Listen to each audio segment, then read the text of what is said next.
Après avoir été forcé pendant 8 jours à couper du bois depuis l'aube jusqu'à la tombée de la nuit, Cassim reconnaissait à peine sa hache.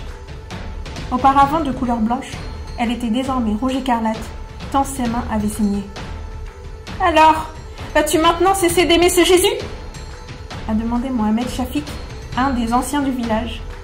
« Vas-tu enfin revenir à la raison ?» Courbé, épuisé, Cassim pensait à sa femme, Yasmine. Des gouttes de sueur perlaient de son nez et ses vêtements sentaient très mauvais. « Jamais !» s'est-il exclamé en secouant la tête. « Tu n'es qu'un fou !» a lâché Shafik en levant son bâton, comme s'il s'apprêtait lui aussi à couper du bois. Le visage exprimait à la fois la satisfaction et l'irritation. Il a fait violemment retomber son bâton sur le dos déjà lacéré de Cassim. A crié Cassim en grimaçant de douleur, cherchant en lui la volonté de résister encore après ce nouveau coup. « Arrête de traînasser !» s'est moqué l'ancien. « Il nous faut beaucoup plus de bois. » Puis, il a envoyé Cassim rouler dans la poussière. Avant d'être persécuté, Cassim passait ses journées à travailler à la ferme et ses soirées à annoncer l'évangile. Un soir, après de longues heures d'activité, il rentrait chez lui à vélo pour retrouver sa femme et partager avec elle un petit repas composé de chapatis et de riz. « Tu es en train de t'épuiser !» lui a-t-elle reproché. « Tu ne peux pas tout faire !» Il a regardé son épouse, dont le sourire faisait encore fondre son cœur. « Mais plutôt je commence à répandre la parole de Dieu, plutôt je peux rentrer pour être avec toi !» a-t-il répondu en attrapant son foulard d'un air taquin pour l'attirer à lui. Un autre jour, alors qu'il se rendait au marché, toujours sur son vélo, Shafik l'a forcé à s'arrêter. « Nous savons que tu as prié au nom de Jésus. Notre prophète Mahomet est un vrai prophète. Le tien est un menteur. Jésus-Christ est le véritable Dieu et il est vivant, » a répondu Cassim. « C'est pour cela que je l'adore et que je fais connaître son message aux autres. »« Vraiment ?» a demandé l'ancien, les yeux plissés. Puis, secouant la tête d'un air moqueur et menaçant, il a poursuivi.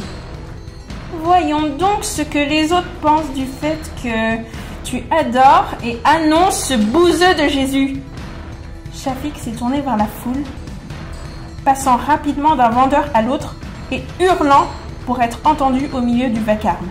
« Vous entendez ça, les amis ?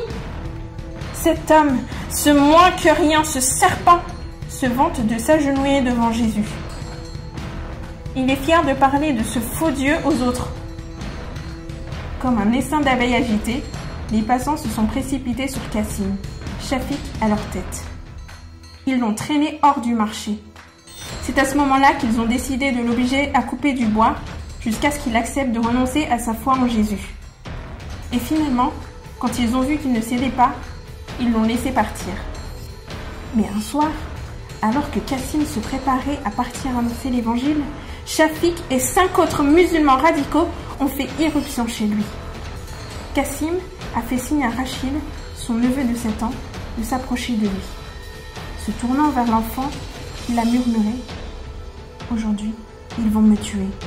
S'il te plaît, prends ma Bible et garde-la avec toi. » Puis, il a doucement poussé le garçon loin de lui, comme s'il s'agissait d'un petit bateau qu'il poussait vers la mer.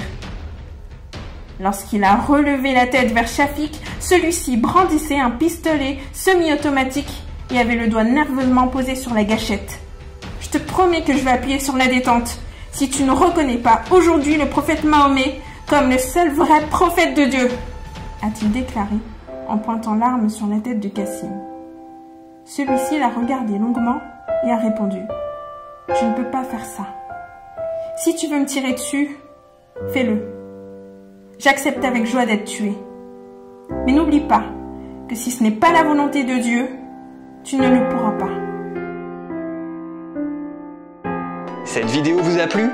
Pour découvrir des extraits de livres ou tout simplement pour voir d'autres vidéos, n'hésitez pas à vous abonner à notre chaîne YouTube.